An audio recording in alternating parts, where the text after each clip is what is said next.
இப்போ நம்ம காலையில் டிஃபனுக்கு பூரி, உருளைக்கிழங்கு குருமா, கேசரி, வடை அந்த மாதிரி செஞ்சுக்கலாம்.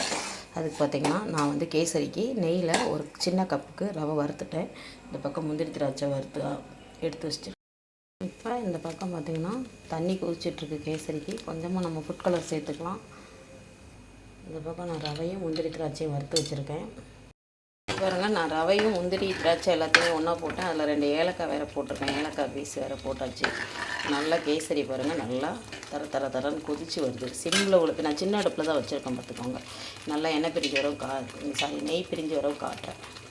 இப்போ நம்ம வீட்டில் சூப்பரான கேசரி ரெடி ஆகிடுச்சு பாருங்கள். நான் கம்மியாக தான் நெய் ஊற்றிருக்கேன். நம்ம வீட்டில் அவ்வளோவா யாரும் நெய் அவ்வளோவா சாப்பிட மாட்டாங்க. இருந்தாலும் கேசரி, தோசை இந்த மாதிரி ஊற்றினா தான் சாப்பிடுவாங்க. பாருங்கள், கலர்ஃபுல்லாக கேசரி, முந்திரி திராட்சை எல்லாம் போட்டு ரெடி ஆகிடுச்சு. இப்போ சாப்பிடும்போது காட்டலாம்.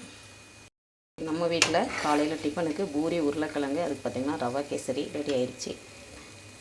இந்த வீடியோ போடுறேன், பார்த்துட்டு கமெண்ட் பண்ணுங்கள்.